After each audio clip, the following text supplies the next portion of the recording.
Muy bien. Ahora sí iniciamos entonces la clase. Y el tema de hoy es un tema que es de bastante importancia en salud pública y es el problema de la resistencia a los antibióticos. ¿Bien? Em, Vamos a hablar también acerca de cuáles son esos mecanismos de resistencia a antibióticos y hacia el final de la clase vamos a hacer una introducción para algunos antibióticos de origen bacteriano y específicamente vamos a hacer una introducción a las colicinas, ¿m? Porque no vamos a alcanzar más, ¿ya? Y eso, el resto de la clase de bacteriocina va a quedar para la próxima sesión. ¿M? Entonces, aquí, como ustedes saben, que una de las principales herramientas terapéuticas para combatir infecciones bacterianas son los antibióticos. ¿Ya? O sea, uno tiene una infección, necesita antibióticos. Ahora, ¿cómo pueden ser estos antibióticos? Pueden ser los que se llaman de amplio espectro, es decir, que matan a un amplio rango de bacterias. ¿Qué quiere decir que sea amplio rango? Quiere decir, por ejemplo, que están las gram positivas y las gram negativas. Entre ellos, por ejemplo, los antibióticos de amplio espectro, están las penicilinas o los derivados de la penicilina, que mata tanto bacterias gram positivas como gram negativas. Y están también los de espectro restringido, es decir, que mata en general un grupo específico de bacterias. ¿Ya? Y un ejemplo que es clásico es el tratamiento para la tuberculosis, que es la isoniazida, ¿ya? Que mata mayoritariamente entonces al Mycobacterium tuberculosis, que seguramente ustedes lo van a escuchar cuando en sus clases de patogénesis. Ahora, ¿cómo puede ser la acción de estos mecanismos, perdón, de estos antibióticos? Puede ser de bactericida, quiere decir que mata a la bacteria, o puede ser bacteriostática, es decir, que previene la división bacteriana. Por ejemplo, la penicilina lo que hace es prevenir la división bacteriana porque que interactúa con una proteína, digamos, que es importante para la elongación del péptido glical, que seguramente ya se los comentó Nicolás en su clase. Ahora, ¿por qué es tan importante este problema de la resistencia antibiótica? Antibiótico? Eh, si no fuera por el COVID, ahora estaríamos hablando de este problema de la resistencia a antibióticos, porque es un problema de salud pública y se nos viene que hay que hacer algo pronto, porque se ha estimado, digamos, con toda la información que existe, de que si no se hace nada al respecto, para el año 2050, el problema, digamos, de las infecciones que no pueden ser tratadas por antibióticos, porque no existen antibióticos que le hagan, digamos, o que sean eh, posibles de usar contra estas bacterias patógenas, digamos, va a matar más gente que el cáncer y la diabetes combinada. Eh, ¿Qué ha pasado? Porque uno, digamos, pensaba que el problema de la resistencia a los antibióticos, o sea, hace 80 años atrás, vamos a ver, digamos, nadie ni pensaba de que podía ser un problema. Pero a medida que ha transcurrido el tiempo en que se ha ido usando los antibióticos más y más, y que se ha empezado a usar de manera demasiado masiva, por ejemplo, en los lugares donde, por ejemplo, se hace ganadería o avicultura o donde se tiene, digamos, estos recintos donde no tiene cerdo que después van al consumo humano. Todos estos, eh, eh, todos estos recintos, digamos, que guardan estos animales para después consumirlos, ¿cierto? Eh, para que sea más eficiente, para que los animales no se les mueran, para que crezcan más, para que engorden más, les dan antibióticos. ¿Ya? Entonces se le da antibiótico a todo esto que es la ganadería, digamos, eh, la agricultura, etc. ¿Ya? Eh, y con eso se previenen enfermedades, pero consumen una cantidad importante de antibióticos que luego, por supuesto, después eliminan en las heces. ¿Ya?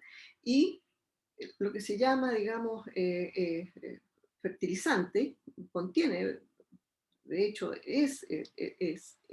¿ya? Heces de animales que se usan de, de fertilizante, ¿sí? Y estos fertilizantes, digamos, que están contaminados con bacterias perdón, con antibióticos, ¿cierto?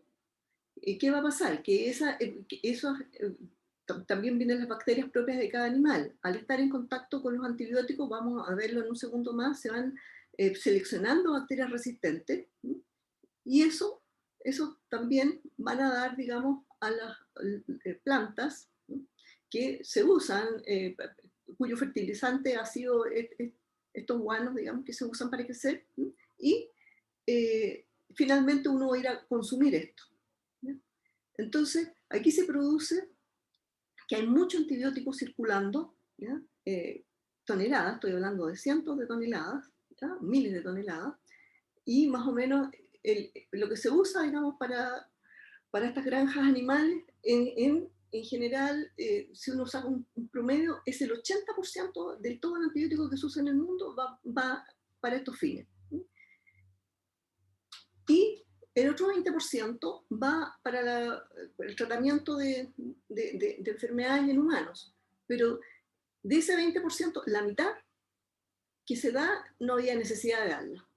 Por ejemplo, había un resfrío que en realidad era viral, pero le dan por antibiótico y quizás por si acaso.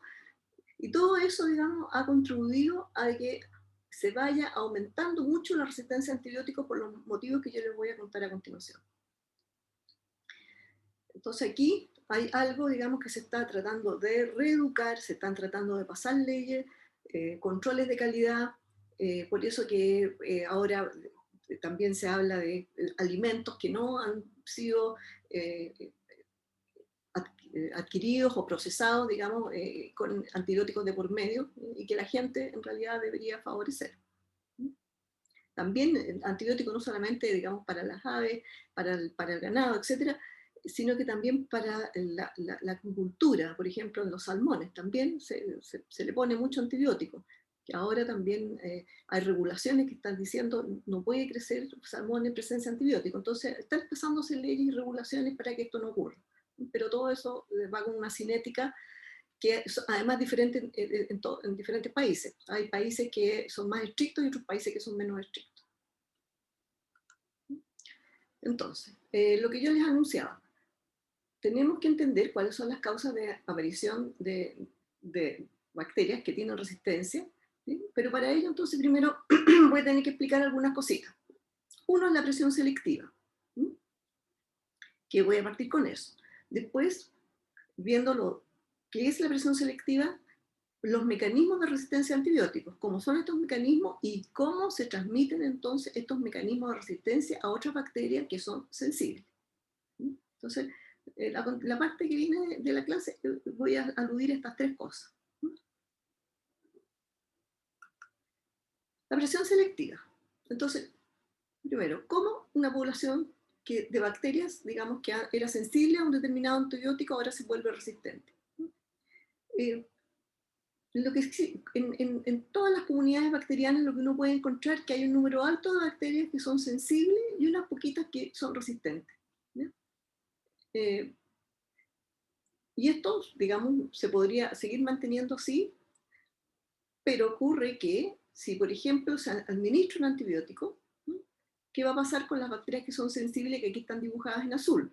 Van a ser eliminadas. Estoy aquí hablando de cualquiera, o sea, no tiene por qué ser una especie determinada, sino que supongamos que la microbiota intestinal, que tiene de toda clase de bacterias.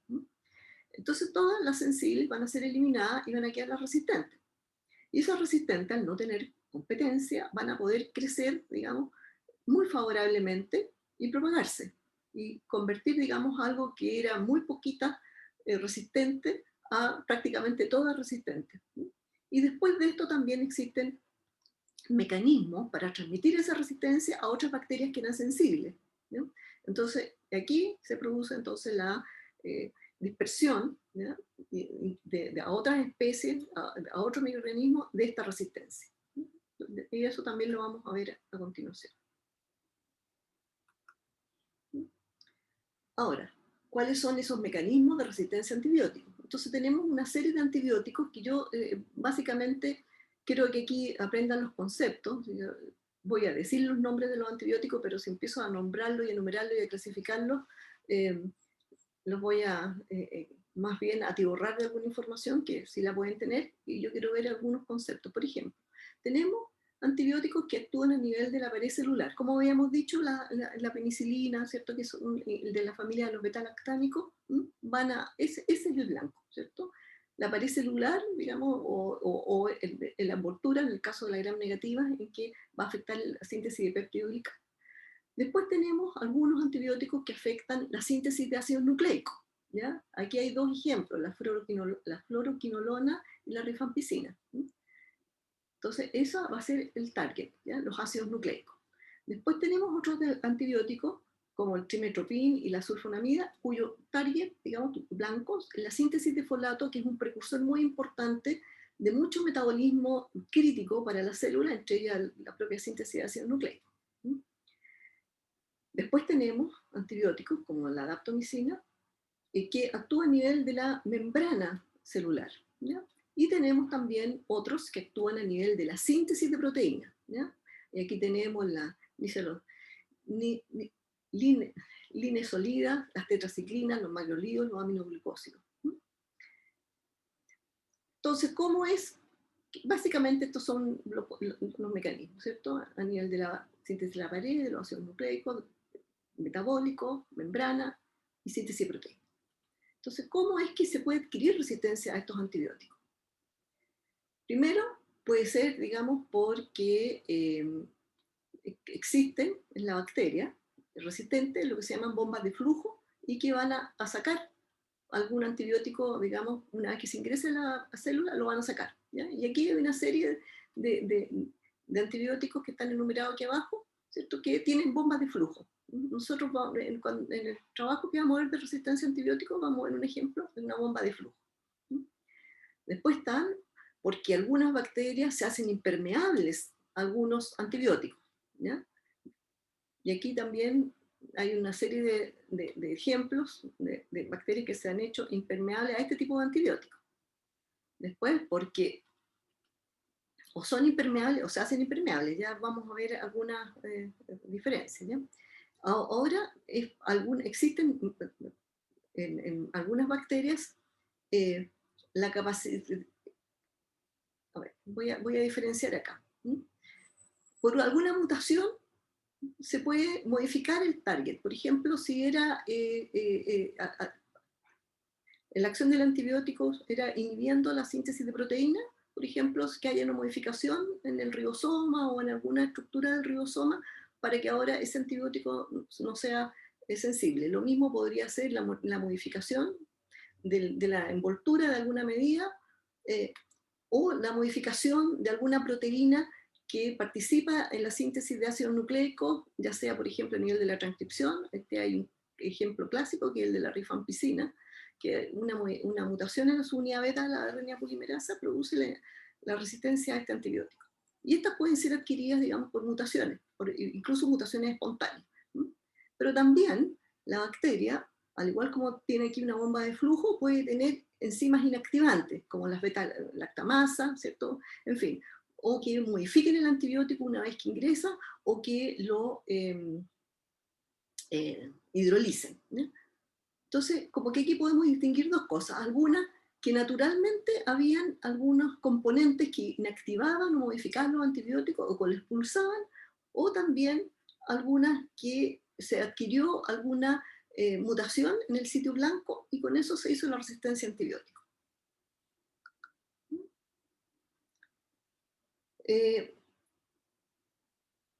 Aquí está, digamos, más resumidamente o más esquemáticamente lo que les acabo de decir, ¿cierto? ¿Cuáles son los sitios donde se pueden producir mutaciones para que se produzca la resistencia, ¿cierto? Porque yo por un lado dije, mira, aquí tenemos posibles mutaciones y por otro lado tenemos como proteínas especiales que participan ya sea en modos de flujo o en activación. Entonces, si se producen mutaciones en los sitios de acción a los antibióticos, se va a producir resistencia. Y aquí hay un ejemplo de todas aquellas que yo ya más o menos se los dije en el anterior, donde se podría producir una mutación. Por ejemplo, para la resistencia a beta-lactámico, ¿cierto? Puede ser en la proteína que une la penicilina, ¿cierto? La penicillin binding protein, que en realidad es importante para la síntesis de péptido glicano, ¿ya? Y me va a producir, digamos, esta mutación a este nivel. o por ejemplo, que haya una mutación en algún componente de la membrana celular que ahora haga de que este antibiótico en particular no pueda actuar, o que haya una mutación en la subunidad 30S del RNA ribosomal donde no puedan actuar estos antibióticos como la tetraciclina, ¿cierto? O la 50S, donde está el cloranfenicol y todas estas otras, ¿sí? O una mutación en la RNA girasa y no puede actuar, qué sé yo, la espinolona, o una mutación en la RNA polimerasa y no puede actuar la rifampicina, o una mutación en alguna de estas enzimas que participan en la síntesis de estos compuestos, que son importantes para la célula. Entonces, todo esto podrían ser eventualmente adquiridos nada más que por mutaciones espontáneas. Entonces, ustedes se preguntarán, bueno, pero ¿qué tanto es esto de la mutación espontánea? El problema, digamos, por qué sí es muy relevante, que solamente por el hecho de crecer bacterias en presencia del antibiótico, yo voy a seleccionar bacterias resistentes, es por el número de bacterias que tenemos siempre en un cultivo, ya sea eh, en condiciones naturales. La concentración de bacterias también es alta. En el laboratorio nosotros también vamos a ver que es alta, pero ese número alto hace que, por ejemplo, siempre hayan concentraciones tales de bacterias que una mutación espontánea que puede estar en el rango de la 10 elevado a menos 6 de aparición, si uno tiene millones de bacterias, hasta 10 elevado a menos 8 puede ser una que sea menos frecuente, como la streptomicina, digamos, resistencia a streptomicina. La rifampicina es la menos 6, es de una frecuencia relativamente alta de aparición. Entonces basta con que mantener bacterias en presencia del antibiótico y uno va a seleccionar. Estas no son mutaciones inducidas por los antibióticos, sino que son mutaciones espontáneas que son seleccionadas, ¿ya? Por el asunto de la presión selectiva que yo le mostré en la segunda diapositiva. Pero también hay otros mecanismos, ¿cierto? Que aquí lo tengo representado, ¿sí? Como son las que yo les mencionaba, como estas bombas de flujo. ¿Se acuerdan que yo también les mencioné en la clase pasada, digamos, de transportadores, que para el cáncer también uno tiene tratamientos de cáncer que se hacen con ciertas drogas, también a veces no son efectivos porque el paciente puede tener alguna bomba de flujo para esa sustancia que ha sido administrada en particular. Bueno, aquí puede pasar lo mismo, ¿sí? Que algunas bacterias naturalmente tienen bombas de flujo que no son, digamos, para el antibiótico propiamente tal, ¿ya? Sino que son para compuestos. Supongamos que sea una bacteria ambiental, y esto lo vamos a ver bastante, bueno, en bacterias ambientales y también en bacterias eh, patógenas, digamos, del humano. Un ejemplo de bomba de flujo lo vamos a ver en la clase en el seminario que viene, eh, que naturalmente tienen estas bombas de flujo posiblemente para detoxificarse de compuestos que son ambientales, ¿ya? Ahí uno tiene que ver, digamos, que la bacteria ha estado evolucionando, digamos, por millones de años y que naturalmente pueden haber habido una evolución para deshacerse de compuestos tóxicos, ¿no? Y se han ido perfeccionando incluso esas bombas, pero que esos compuestos pueden ser similares, por ejemplo, en una estructura al antibiótico. Entonces, resulta que esa bomba ahora también puede hacer el flujo del antibiótico simplemente por similitud de la molécula, ¿ya? Entonces, bueno, aquí está también el ejemplo de la no penetración. Puede ser también que naturalmente alguna bacteria no sea resistente porque no penetra el antibiótico, no necesariamente por una mutación, ¿sí? O que sea, digamos, por estas bombas de flujo, que es lo que está acá, ¿sí? Habitualmente eso también está codificado en genes de resistencia, perdón, en plasmidio, ¿ya? Y eso es lo que se denomina genes de resistencia. Eh, una bomba de flujo entonces podría estar en un plasmidio, también puede estar en el cromosoma, ya vamos a ver eso. Y estaba también lo que yo les mencionaba, que existen algunas enzimas que degradan los antibióticos. Claro, no es que la enzima originalmente sea para degradar antibióticos, sino que también para degradar algún tipo de compuesto metabólico que puede ser o no tóxico, para la bacteria, ¿ya? Pero que en razón de la similitud de la molécula de antibiótico con ese compuesto es capaz de degradarlo o capaz de alterarlo, ¿cierto? Como por ejemplo fosforilarlo o acetilarlo, en fin, poniendo alguna, y que va a inactivar el antibiótico, ¿ya? Pero que naturalmente en realidad está hecho para fosforilar o acetilar otros compuestos que son propios del metabolismo de la bacteria.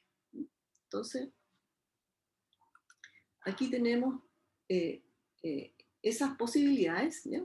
Y en las bombas de flujo, que lo que vamos a ver, digamos, de ejemplo, tenemos que para las bacterias gram positivas, ¿no? Encontramos 4 tipos de bombas de flujo. Uno que se llama la superfamilia ABC, que se parecen a los transportadores exportadores ABC que vimos la clase pasada, ¿no? Y tenemos aquí esta ABC superfamilia, que son eh, con el módulo, digamos, del ATP binding cassette.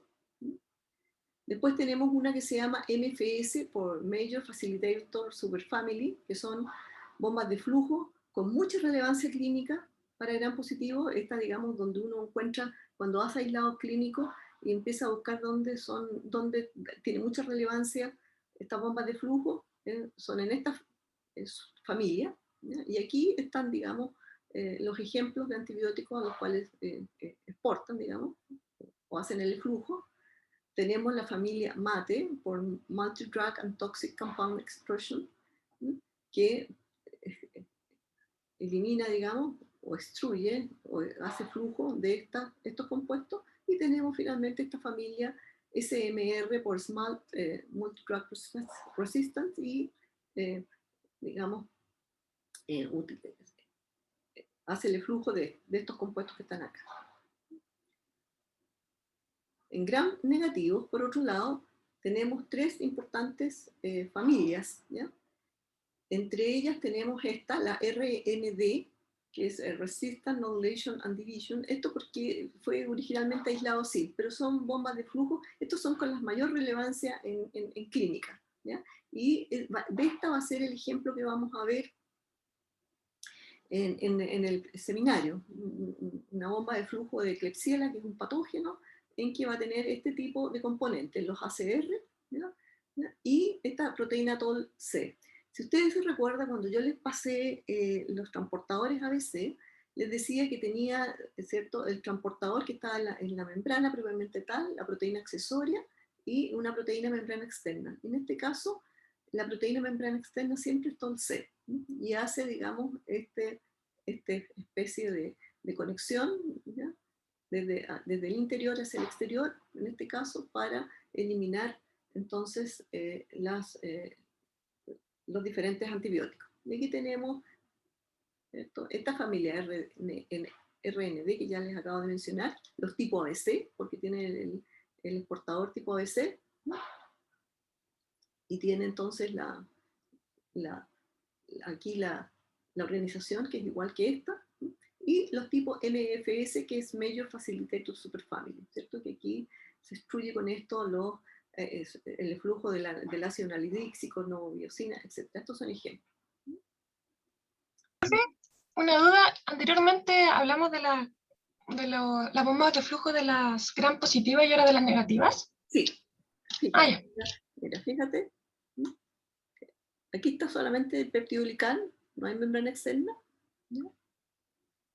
Por eso que tampoco tiene proteína membrana externa, ¿ya? Y aquí tenemos la membrana interna o citoplasmática, y aquí tenemos la membrana externa, y aquí está el espacio periplásmico. Y tú ves, digamos, que en este caso todo el exportador, ¿sí?, tiene proteínas en todos los niveles, ¿cierto? Interna, periplasma y externa. Y hace esta especie de canalito por donde va a ser el flujo. Y muchas gracias. Ok, de nada, Laura.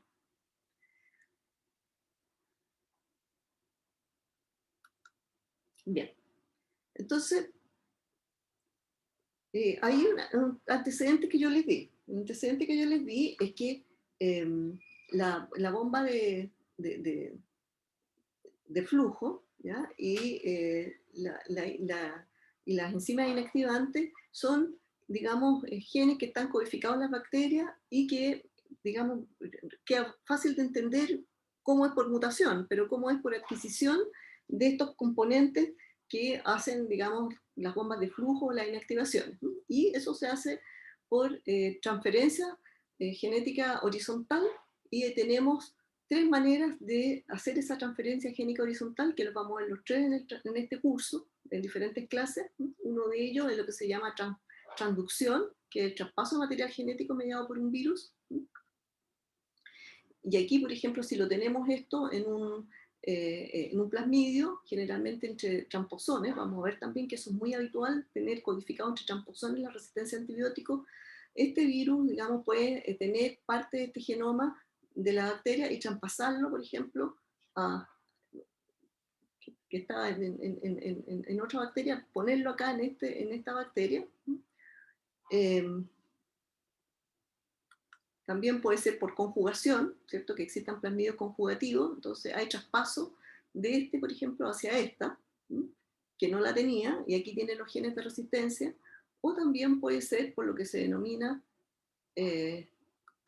transformación, ¿cierto? Que, por ejemplo, producto de una lisis celular quedó DNA libre en el medio ambiente que puede ser adquirido por la bacteria, y este DNA tiene los genes de resistencia a antibióticos, ya sea la bomba de flujo, la inactivante, lo que sea, o una propia mutación, y puede ser transferida entonces a una bacteria sensible. Entonces, mediante estos tres mecanismos se pueden adquirir estos genes de resistencia. Profe, ¿Sí? ¿puede explicar qué es un transposón? Lo voy a explicar inmediatamente. ¿Ya? No lo voy a explicar mucho ahora, pero lo voy a seguir explicando en otras clases.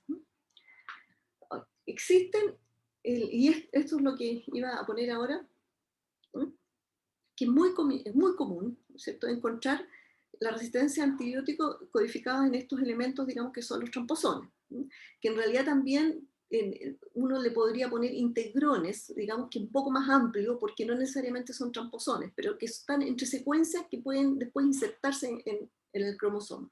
Entonces, y esto generalmente lo hacen en bloque. Por ejemplo, cuando está en tramposones, lo grave es que puede tener más de una resistencia, ¿ya? Y cuando, por ejemplo, este se transfiere acá, esto como tal se puede ir a insertar a un cromosoma. El tramposón es un elemento genético que cuando está si está, por ejemplo, un genoma que no tiene tramposones, con un genoma que tiene tramposones, se puede producir ese fenómeno de transposición y se puede transferir entonces en bloque el trozo de DNA que tiene la resistencia a antibióticos. ¿Ya?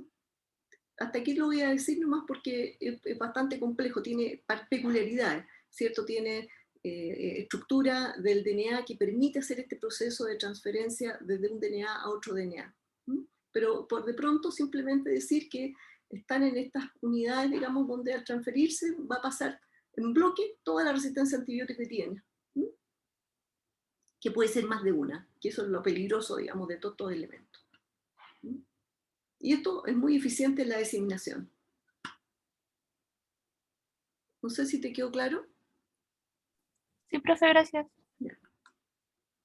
Y aquí simplemente una tablita donde hay varios ejemplos de antibióticos nada más para que lo vean, ¿cierto? Por ejemplo, los betalactámicos, ¿cierto? Antibióticos en la clase de los betalactámicos. ¿Cómo pueden ser de resistencia? Por hidrólisis, por eflujo, por alteración del target. Las mismas cosas que yo les dije, ¿cierto? Pero si quieren consultar para antibióticos en particulares, ¿cierto? La tetraciclina, ¿ya? Por ejemplo, los conocen, bomba de flujo, también alteración del target, ¿cierto? O sea, de una de las unidades del ribosoma.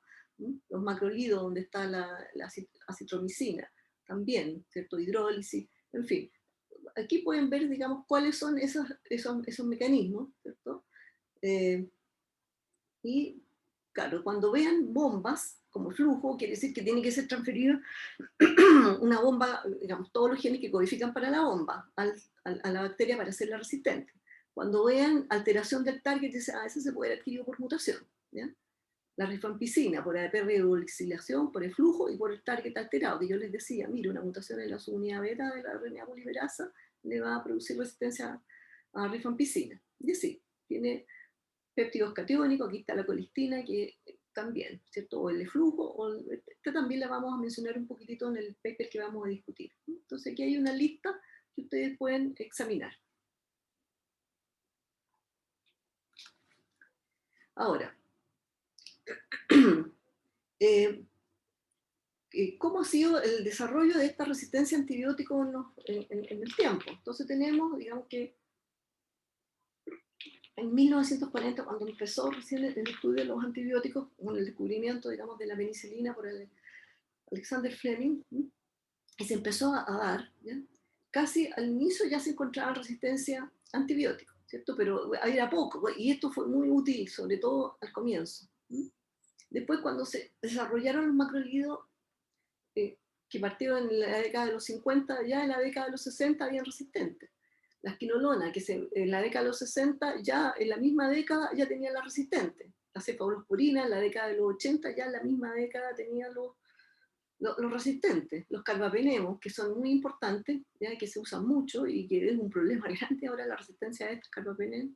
En la década de los 80 se empezaron a usar, o se diseñaron y empezaron a usar, ya para los 90 ya estaban las resistentes. Y esta cefalosporina de quinta generación, que partió antes del año 2000, ya cuando partió ya tenía la resistente. Entonces, este es un problema que es grave. O sea, teníamos siempre la resistencia por las razones que yo les digo.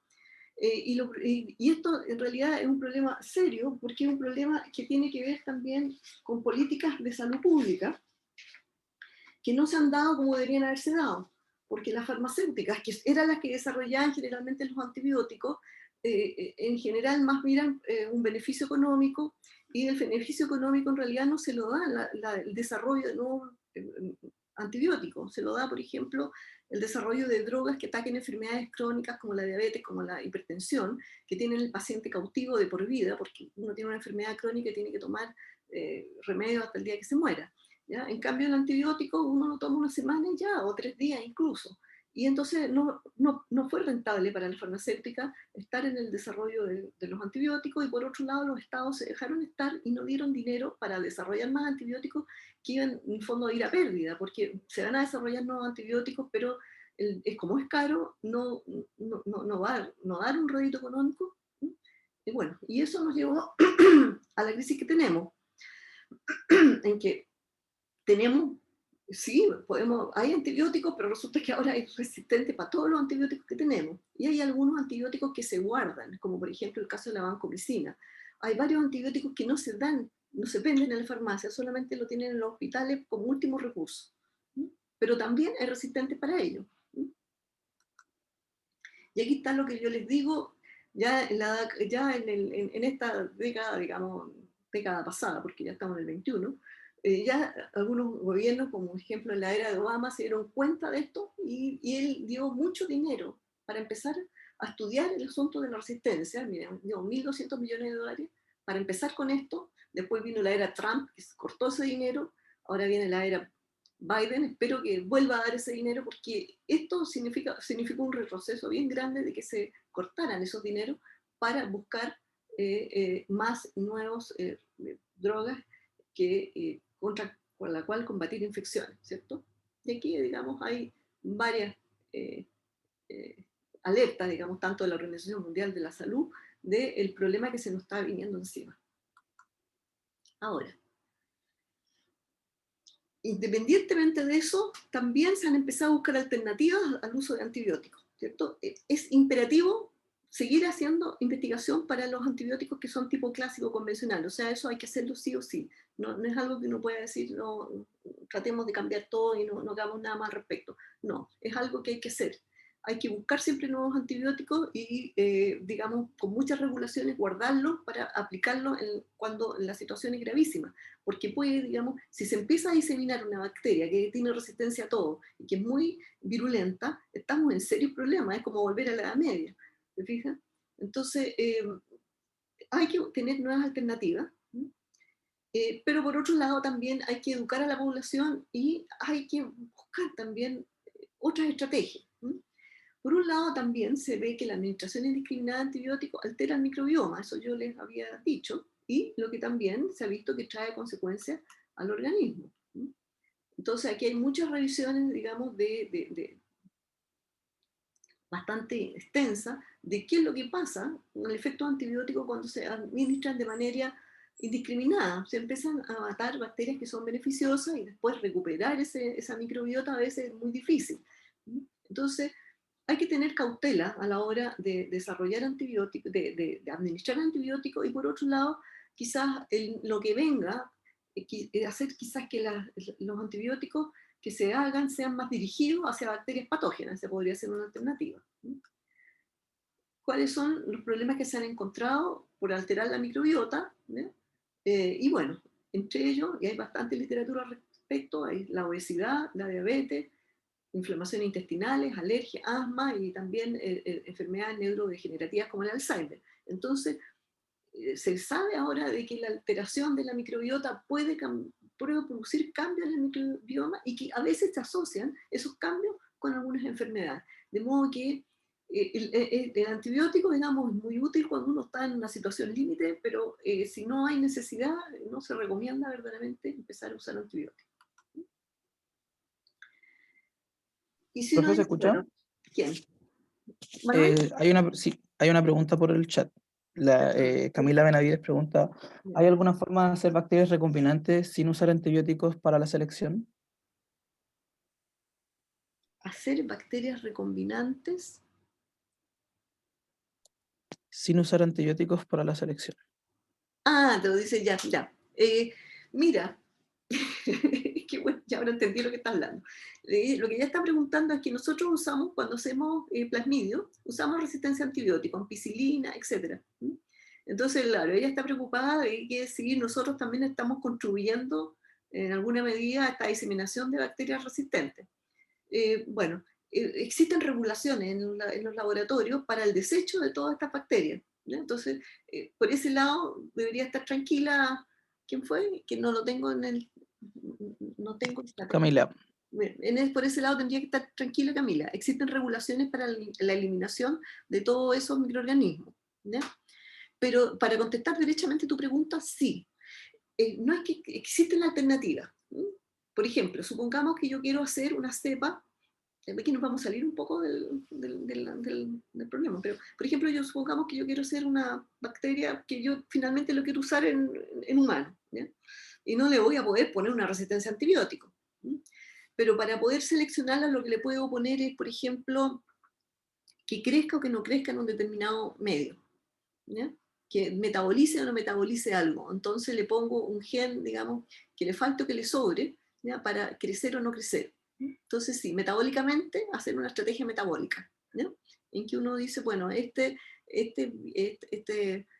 bacteria, digamos, mi método de seleccionarla es que yo le voy a poner este compuesto y solamente en este compuesto puede crecer porque le falta algo y por lo tanto no va a poder, no voy a usar antibiótico para hacer eso. Así que sí, Camila, existen alternativas. Entonces, pero ¿cuáles podrían ser alternativas para reemplazar el uso de antibióticos convencionales? ¿Ya? La pregunta es, ¿tienen las bacterias una manera natural o ecológica de controlar microorganismos? Sí, y tiene una manera, digamos, que ha sido una selección que ha transcurrido en millones de años de evolución. ¿Ah? Por ejemplo, los virus bacterianos. Los virus bacterianos pueden matar bacterias, ¿ya? Y son naturales, o sea, surgieron naturalmente. También están las bacteriocinas, que es lo que vamos a hablar en esta misma clase, que son sustancias de naturaleza proteica producidas por bacterias y tienen un efecto tóxico, que ya es bactericida o bacteriostático, sobre otras bacterias, y generalmente que están muy relacionadas. Entonces, bien específico. Entonces, uno podría decir, sí, existen maneras ecológicas naturales que pueden ser bacteriófagos o las bacteriocinas. Y cuando se usan bacteriófagos se llama fagoterapia. No hay tiempo, o a lo mejor se lo podría mencionar cuando veamos las clases de bacteriófagos. En Europa del Este, cuando existía la cortina de hierro y todo lo demás, en Europa del Este había muchos países que desarrollaron fagoterapia y que incluso lo vendían en la farmacia. Es decir, fagos que mataban diferentes bacterias. ¿No? Así que se puede. Y ahora está tomando vuelo de nuevo hacer un poco de fagoterapia justamente para evadir el problema de los antibióticos. ¿Ya? Y también las bacteriocinas. Entonces, en el caso de la bacteriocina, es una alternativa que se está explorando. Nosotros trabajamos con bacteriocinas en el laboratorio y uno siempre le atrae mucho la idea de usar algo que es natural, digamos, que es propio. Hay bacteriocinas incluso que están en la leche. Entonces, y uno consume leche desde tiempos inmemoriales. Así que perfectamente uno puede ver la manera quizás de desarrollar una cosa nueva que es natural, entre comillas, digamos, uno la puede ir modificando, pero que es bastante parecido a natural. Y aquí ven algunas revisiones, digamos, donde se ha puesto en el tapete de usar, digamos, estas bacteriocinas, ya sea como antibióticos, como preservante de alimentos, o también como probióticos, ¿ya? Y en el probiótico también importaría porque puede ayudar a desplazar bacterias, digamos, que potencialmente pueden ser patógenas. Y antes de empezar a hablar de los péptidos antimicrobianos propiamente tal, ¿ya? Perdón, de la bacteriocina propiamente tal, digamos, como una alternativa, o como, digamos, simplemente para estudiar de qué se trata, yo les tengo que mencionar que también existen los péptidos antimicrobianos que son producidos por bacterias y que son sintetizados enzimáticamente como moléculas lineares o circulares, ¿ya? Así un poco parecido al peptidoglicán, ¿cierto? Que es una mezcla de cosas, digamos, pero que es sintetizado enzimáticamente. Bueno, y como es sintetizado enzimáticamente, tienen de aminoácidos, ¿ya? Y otros constituyentes que son inusuales. Y son producidos por microorganismos como los hongos y las bacterias, y entre ellos está la gramicidina, la bacitracina, la polimixina, que esto incluso uno lo puede comprar en la farmacia. Ahora, existen también péptidos antimicrobianos que son sintetizados ribosomalmente. ¿Qué quiere decir esto? Que están codificados en genes, como por ejemplo el caso de la bacteriocina, ¿ya? Entonces, aquí es donde dice, la bacteriocina es como el nombre genérico bacteriocina, es en general a toda esta clase de proteínas o péptidos, ¿ya? Que son sintetizados ribosomalmente, por lo tanto tienen genes, ¿ya? Y que son sintetizados tanto por bacterias gram positivas como gram negativas y por arqueas, ¿ya? O sea que también esto es algo bastante ubicuo. Uno encuentra que prácticamente todas las bacterias son capaces de producir algún tipo de bacteriocina. No digo todas las especies, pero todos los géneros, todos los reinos, todos pueden producir bacteriocina. Y no es algo tan inusual, o sea, uno puede buscar, digamos, en la naturaleza y uno, no sé, encontrará que el 1 o el 2% de lo que uno busca puede producir algún tipo de bacteriocina. Profe, perdón, ¿Sí? ¿para qué son los péptidos antimicrobianos? Para matar bacterias, o sea, producen naturalmente, ¿cierto? Estos péptidos antimicrobianos que se secretan y entonces, por ejemplo, a la hora, digamos, de competir en un nicho ecológico, va a eliminar un cierto tipo de bacterias y otras van a prevalecer. Y es lo mismo, digamos, conceptualmente que la bacteriocina, solamente que es sintetizado de manera diferente. Uno por síntesis enzimática y la otra por síntesis ribosomal. ¿Pero lo hacen las bacterias como en su estado natural o...? Claro, claro. Sí, pues. Tienen Pero es todos que los genes para sintetizar gramicidina, todos los genes para sintetizar bacitracina o polimixina. Producen estos péptidos, ¿cierto? Que se secretan y que le pueden ser de utilidad, digamos, al momento de una de competencia ecológica por un nicho. Gracias. ¿Ya? Lo mismo que las bacteriocinas. Se piensa que por eso se producen. Se piensa que le da una ventaja comparativa frente a otras.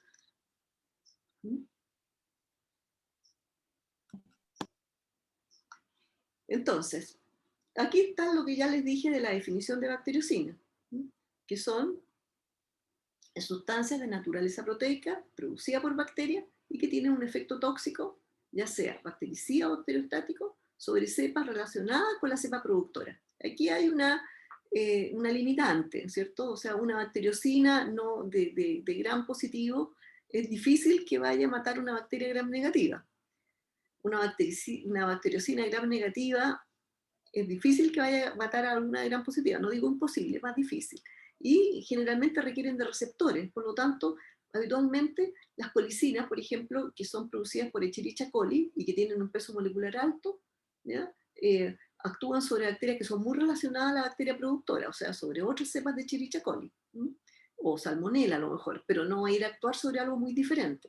Ya vamos a ver por qué. Porque todas estas implican un reconocimiento de algún tipo de receptor para poder actuar, ¿ya? Y hacer su función tóxica. Entonces tenemos en la bacteriocina, bacteriocinas de alto peso molecular, que está la familia de las colicinas, después unas que de bajo peso molecular, que le pusieron microcinas por micro, por chico, ¿ya?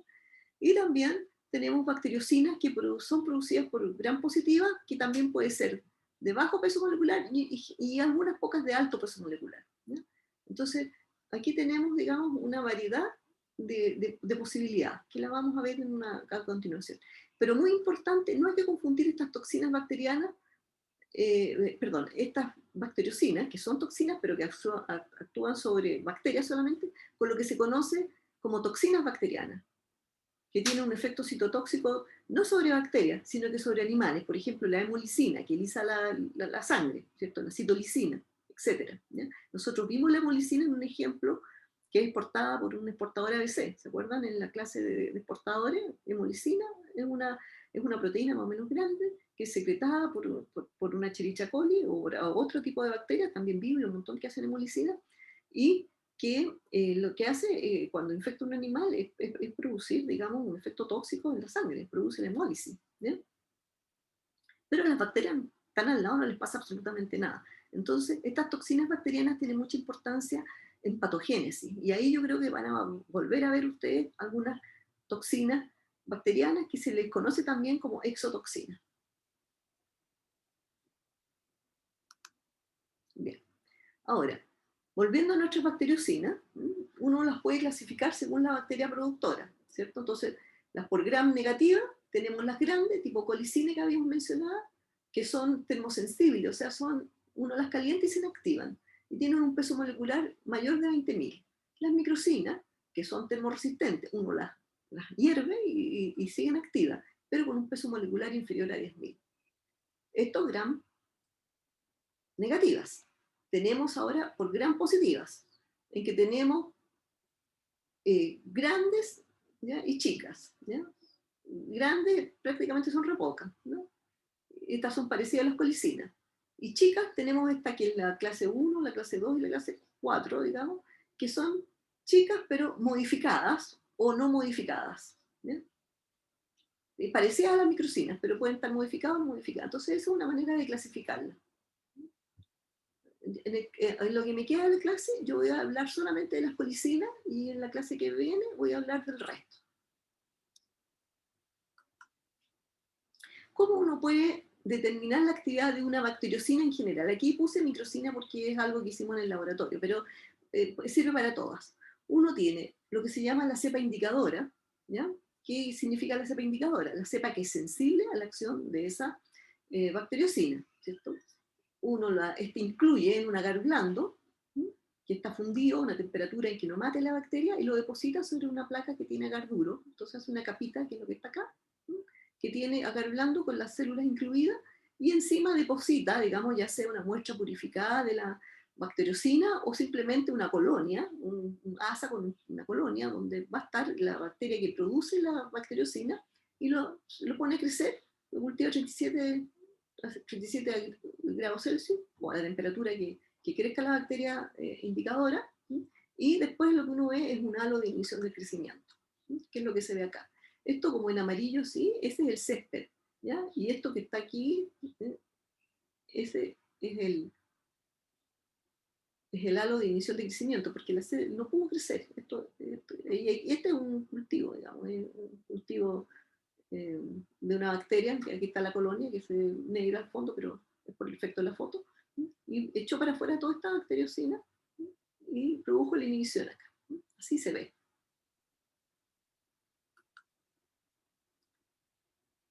¿Alguna pregunta hasta aquí? ¿Con el método para detectar? Entonces, A mí no me quedó el ¿sí? método. ¿Manuel? Sí, a mí. Dime. No me quedó muy claro el método para detectar. Me tienen que preguntar cuando no entiendan algo, porque uno a veces omite detalles que son importantes. Si yo tengo una bacteria que es sensible, ¿ya? que es la que la voy a llamar cepa indicadora, quiere decir que cuando yo la ponga en contacto con la bacteriocina, le va a inhibir el crecimiento, ya sea porque la mata por un efecto bactericida o por un efecto bacteriostático. ¿Ya? ¿Y cómo tengo yo manera de darme cuenta de eso?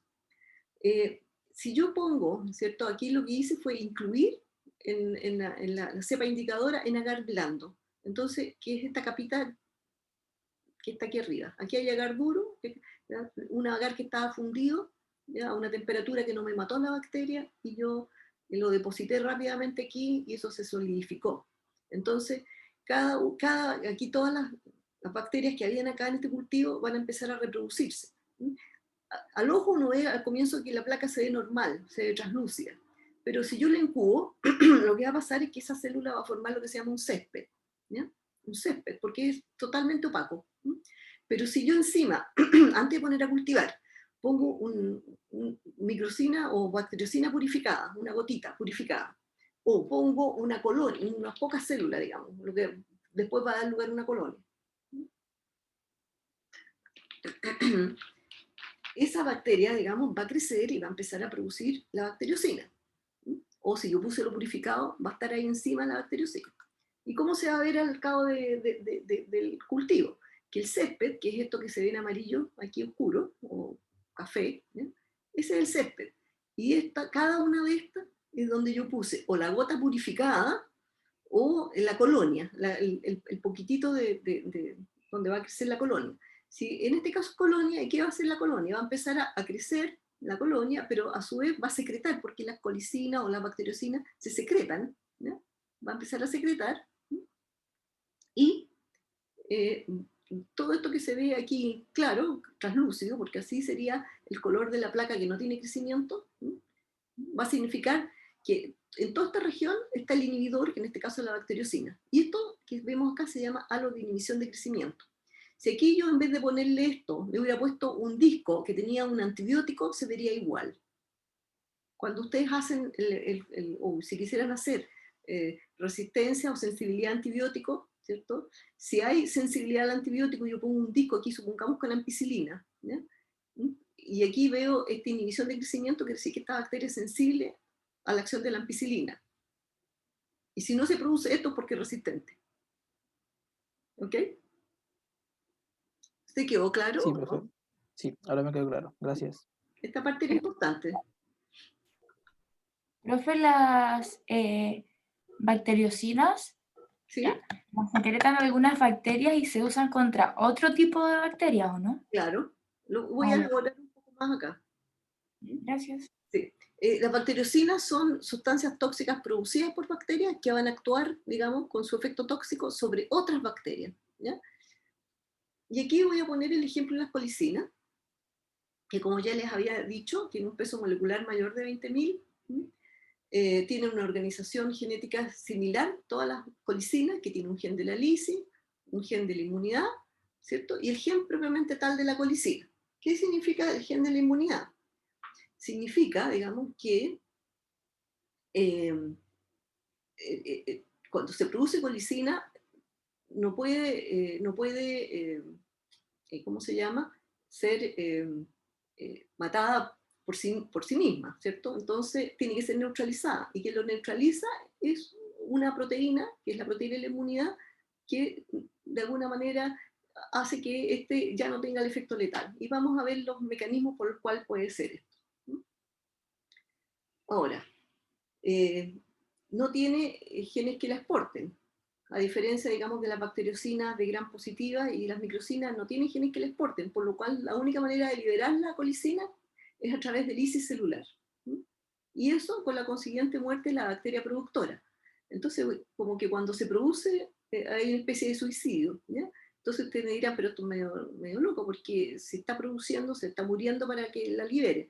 Lo que pasa es que en el caso de las colicinas son inducibles, no son constitutivas, y solamente se inducen en condiciones de estrés, con lo que se llama la respuesta COS, que yo sé que la van a ver en genética, no creo que la hayan visto todavía, pero en condiciones de estrés se produce esta respuesta, y cuando está esta respuesta, se inducen la producción de colicina.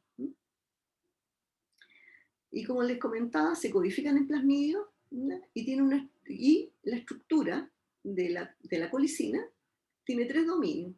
tiene un dominio de unión al receptor, que es central, un dominio de translocación, que se necesita para traslocar, ¿ya? Y el dominio donde está la actividad tóxica, ¿sí? El C-terminal. Entonces, aquí tenemos algunas cosas que son muy propias de las colicinas, ¿cierto? Recalco solamente tres genes, lisis, inmunidad y colicina. ¿Por qué tiene gen de la lisis? Porque no tiene genes que la exportan, ¿ya? Se codifican en plasmidio y tiene estructuras con 3 dominios, ¿cierto? La colicina, el gen estructural de la microcina, de la colicina, digamos, la proteína estructural tiene 3 dominios. Unión al receptor, que lo vamos a ver, de translocación, y actividad tóxica. ¿Y cuáles son los modos de acción? Por formación de poros, aquí tenemos el caso de COL-E1, esta es particularmente importante, la colicina COL-E1, digamos, se llama colicina E1, porque está codificada en un plasmidio que es el plasmidio COL-E1, el cual es el ancestro de casi todos los plasmidios comerciales que existen, de los PBR, de los PUC, de los PET, todos tienen el origen de replicación de COL-E1. Entonces, ¿de dónde construyeron ese plasmidio comercial que se usa a pasto, digamos, que es el que más se usa? Bueno, salió de acá, ¿ya? Y aquí tenemos de información de poros varios, ¿cierto? E1, A, B, I, en fin, todas estas. Después hay algunas que producen la degradación del DNA, o sea, tiene una actividad DNásica. Y aquí tenemos la COL-E2, la E7 y la E9. Después tenemos algunas que lo que inhiben en la síntesis de proteína por cortes en el RNA, ribosomal. Y en este caso son RNAsas. Aquí tenemos la B, la E5, la E3, la E4, la E6. ¿Ya? Y tenemos también lisis celular por inhibición de la síntesis del péptido glicano en el caso de la colicina M. Entonces tenemos aquí una variedad de mecanismos con los cuales puede entonces producir la muerte de una bacteria que está emparentada.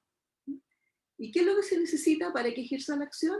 Se necesita de un receptor para la internalización de la microcina, de la colicina, perdón. Ahora, no sé si seguir más adelante.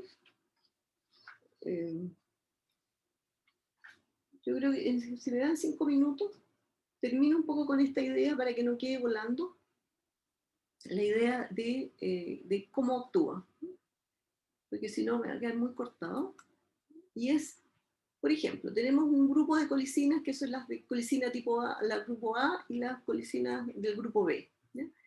¿Qué significa esto? Lo voy a ver en la que viene, simplemente esto para ejemplificar. Está el reconocimiento de la colicina por un receptor de membrana externa, ¿cierto? Estamos hablando de gram negativo. Y esta va a interactuar con el translocador, una vez que primero sea reconocida por el receptor, va a interactuar con un translocador para que después el dominio C, ¿cierto?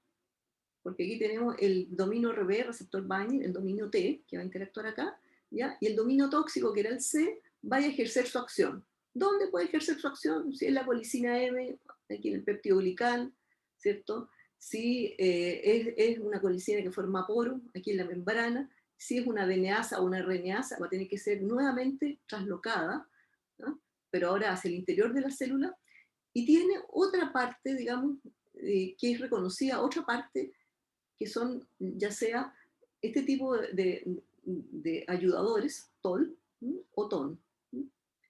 Y aquí, si usa tipo TOL, es una clase, que es la A, y si usa tipo TON, es una clase B. ¿Ya? Porque para que haga toda su acción, digamos, esto también, esta combinación, de alguna manera está conectado.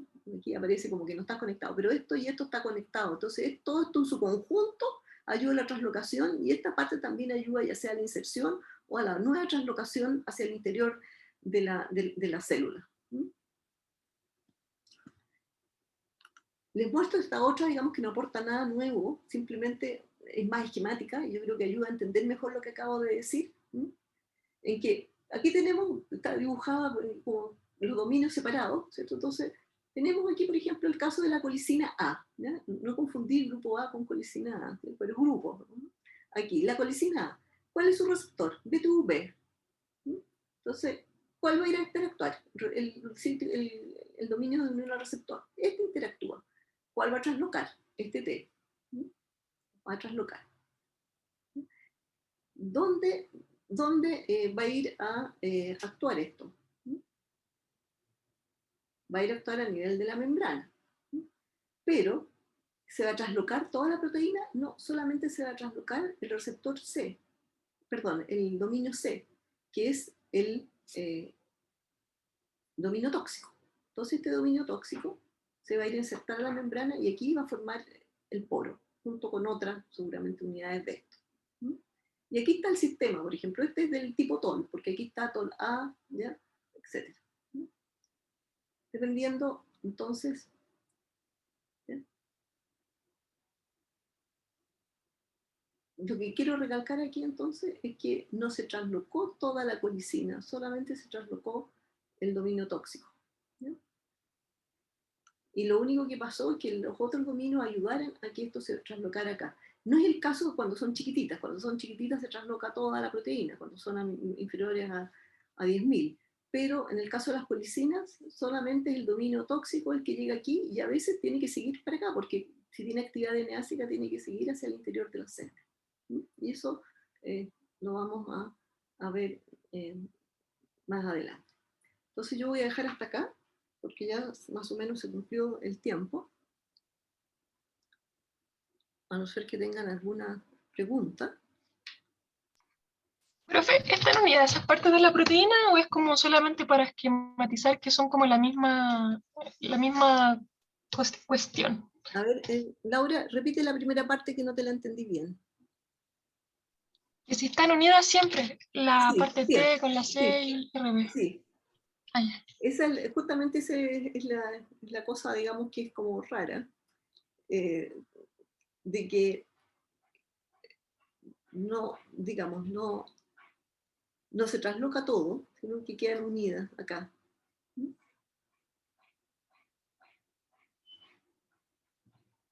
¿Alguna pregunta más?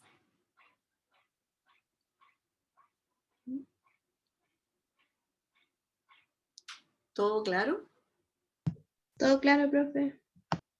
Bueno, en todo caso, a veces como que uno da mucha información no en tanto tiempo, así que si lo revisan, cualquier duda, desde luego, muy bienvenida que yo se la resuelva en la sesión de discusión. ¿Ok? La verdad que yo la tenía un poquitito más larga la clase, pero creo que después de una hora yo ya me doy cuenta también de que es mucho, ¿ya? Pero límite hasta ahora no. Bien, entonces si es así, voy a terminar la clase acá. Bueno, y ustedes saben que en un rato más tienen clase con el profesor Nicolás Guillermo.